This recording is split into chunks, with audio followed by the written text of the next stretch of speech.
quickly, Tayo, let's talk about what's going down in Equatorial Guinea. Oh, yeah. I like the drama I'm seeing in Yes. African football. Okay. Yeah, a lot of people say we're not seeing the goals, but again, the positive is that it's getting competitive. Yeah. If you're not seeing the goals, then that means they must be doing something right in terms of their defense. The defense have been on top in this tournament. Yeah, yesterday we saw Equatorial Guinea, the host, drawing 0-0 against Burkina Faso. The scoreline suggests it was a tight game and it was boring, but that's far from the truth. Yeah. They actually created chances, but then they lacked the killer touch.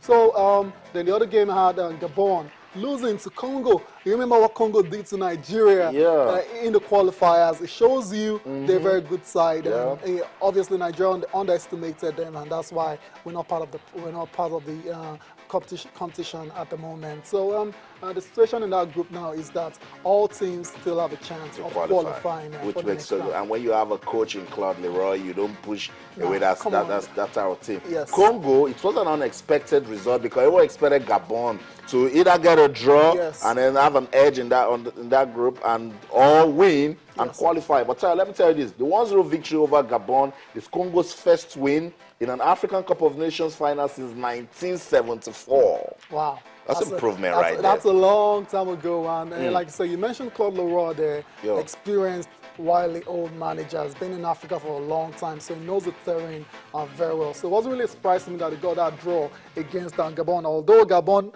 missed a very good chance to equalize, I think that's definitely the miss of the tournament from one of the Gabonese players. They had an empty post and they put it wide. But like you said, they'll live to fight another day. They have a chance in the last round of games. And today's fixtures, Austin. Yeah, the group is open in Group A. Anybody can still qualify. Same is the story for Group B because today's fixtures will see Zambia take on Tunisia. Cape Verde will take on DR Congo. In the first game, Zambia and DR Congo played a 1-1 draw, and Tunisia and Cape Verde also played a 1-1 draw. Now you see, the Group B is also open. That's it. That's how competitive African football can be. Sports this morning on Channels Television. Let's go on a quick break now. When we come back, we told you that the top seeds are still doing big things at the Australian Open. It's been victory for Novak Djokovic, Serena Williams, and Stanislas Wawrinka. Let's see some of the actions. Then we'll come back. We'll talk. Stay.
Fortune. Game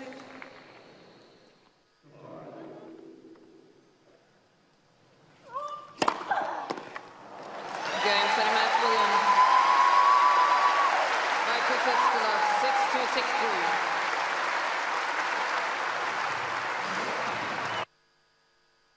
So action coming from the Australian Open. It's good to know that Venus Williams is still powering on at the championship. And of course, you saw there the big seeds, the top seeds are still doing their thing at the Australian Open. And Serena Williams has reached the third round. Novak Djokovic also won his game. Stanislas Wawrinka also winning.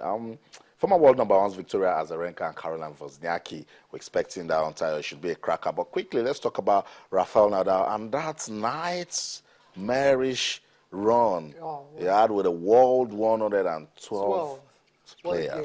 What a game.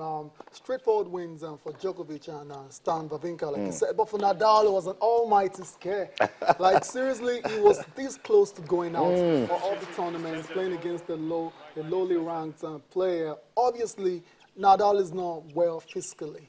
Yesterday, he complained about dizziness in this particular game. But then the game had to go on. He's one of those players that doesn't really give up. He fights until he can fight no more. The game ended up going into 5 sets, and 4-5 down in the last set there. He had to save match points to remain in the competition. Just look at that. And trust Nadal, he did it. He handled it like a pro. He ended up taking that game 7-5, the set 7-5. That's him right there with the winning And when you celebrate like this, yeah, like he's already won the Australian Open. Yeah, like it's just the sound. But it just shows you what he went through to actually win this particular game. It was a very tough one for him. Like I said, when the competition started, he's not one of my favorites to win it. That's still Roger Federer and Novak Djokovic.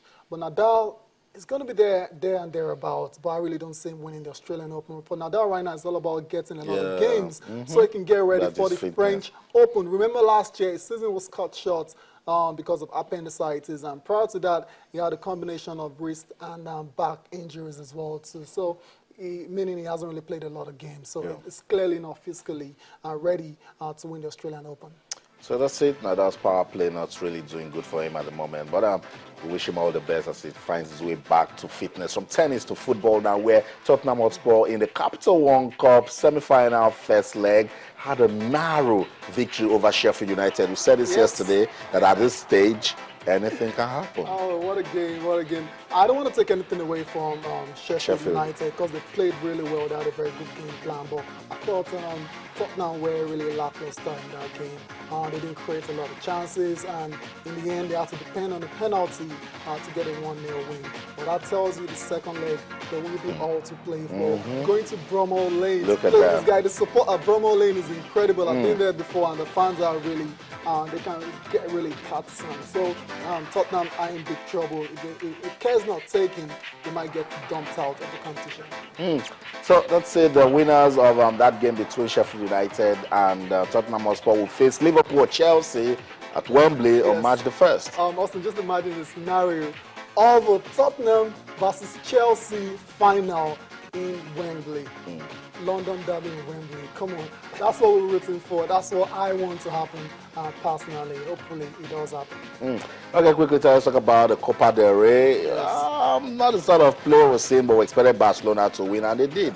Against Atletico Madrid. Come on, Atletico right now is a solid team, arguably the best defensive team in Europe, and so it wasn't really surprised to me that it went down it was a very tight one, and Lionel Messi once again had to come up with a goal very late in the game. 85th minute, Lionel Messi came up with the goods for Barcelona, but then the second leg now going to Madrid, tough one for Barcelona. They have to be very careful. In the other games, Villarreal defeated Getafe by a single goal, and Malaga and Atletico Bilbao played out a goalless draw. Before we leave, let's talk about these guys. We'll keep talking about them until we get what we want. Till boxing fans get what they want.